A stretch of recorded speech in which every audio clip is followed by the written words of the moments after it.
கிடைக்கவே வாய்ப்பில்லாத ஒன்றின் மீதே அதீத அன்பை கொட்டி தொலைக்கிறது நம் மனது. வாக்குவாதங்களை விட கலந்துரையாடலே சிறந்தது.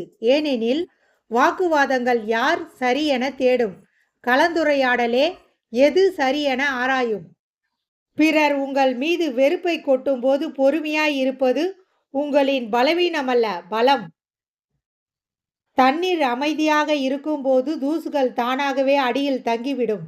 வாழ்க்கையில் பிரச்சனைகள் வரும்போது அமைதியாய் இருங்கள், தானாகவே அடங்கிவிடும். எதிரியை கூட நம்பு, ஆனால் உறவுகளை நம்பாதே. ஏனென்றால் எதிரி கொடுக்கும் வலியை விட உறவுகள் தரும் வலியே வலிமை வாய்ந்தது. தீய செயல்கள் புரிபவன் கடவுளை கும்பிட்டாலும் அவன் கர்ம பலன்களை அனுபவித்தே தீர வேண்டும். எதுவும் தற்செயலாக விதியால் நடக்காது.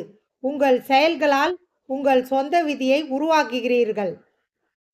நீ செய்த பாவம் விதியாக உன்னை தொடரும். நீ செய்த புண்ணியம் மதியாக உனக்கு உதவும். பாவம் கேள்வி கேட்கும் போது புண்ணியம் பதில் சொல்லும். இதுதான் கர்மா. எவன் ஒருவன் பெண்ணை அவமதிக்கிறானோ, காயப்படுத்துகிறானோ, அது மிகப்பெரிய பாவ செயலாகும். மனதில் வைத்துக்கொள்.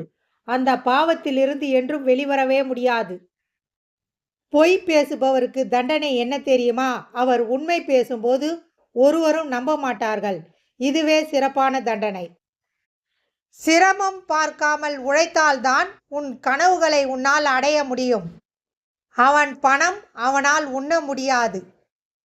நீ கனவில் கண்ட பெண்ணை விட உன்னை கருவில் சுமந்த தாயை நேசி. அன்பு காட்டுவது என்றால் உண்மையாய் அன்பு காட்டுங்கள். வெறுப்பது என்றால் வெறுத்து விடுங்கள். இரண்டையும் கலந்து செய்யாதீர்கள். மறதி வியாதி என்று சிலர் கூறுவார். பலரின் வாழ்க்கைக்கு மருந்தே அதுதான். நேர்மையான வழியில் செல்லுங்கள். அது சுலபமானது. ஏனென்றால் அந்த வழியில் கூட்ட நெரிசல் இருக்காது. பரிதாபத்தில் ஏற்படும் அக்கறைகள் நீண்ட நாட்கள் நிலைப்பதில்லை. நல்ல உறவுகளை ஒருபோதும் இழந்து விடாதீர்கள். சிலரின் இழப்புகளை யாரை கொண்டு ஈடு செய்ய இயலாது. வெற்றி அடைய எந்த தகுதியும் தேவையில்லை. உங்கள் இதயத்தை பின்பற்றி உங்களை உற்சாகமூட்டும் வேலையை செய்வீர்களாக இருந்தால் உங்கள் வெற்றி உறுதியாகிவிட்டது. கொடுக்காமல் பாக்கி வைத்திருக்கும் கடன் வளரும். முழுவதுமாக அணைக்காமல் விட்ட நெருப்பு வளரும். ஆகவே மீதம் இருக்கும்படி அவற்றை விட்டுவிடக்கூடாது. எவரையும் திருத்த நினைக்காதீர்கள், தோற்று விடுவீர்கள். விட்டு விடுங்கள்.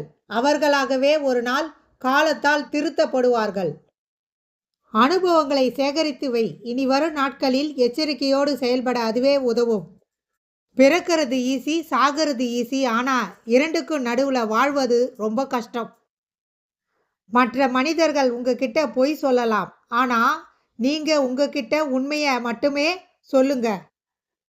பணம் நம்மை நோக்கி வரும் வேகம் என்னமோ இப்படி இருந்தாலும் ஆமை வேகம். பணம் நம்மை விட்டு போகும் வேகம் என்னமோ இப்படி இருக்கிறது, சிறுத்தை வேகம். வாழ்க்கையில் எதுவும் சொல்லிவிட்டு வருவதில்லை. ஆனால் வந்த எதுவும் எதையும் சொல்லிக் கொடுக்காமல் விடுவதில்லை. ஏமாற்றம் கண்ட பின்புதான் சிலரது அன்பு போலி என்பதை உணர்கிறோம். பழகும் வரை தெரியாது, பழகிய பின்பே தெரிகிறது பாசத்தின் வேஷம்.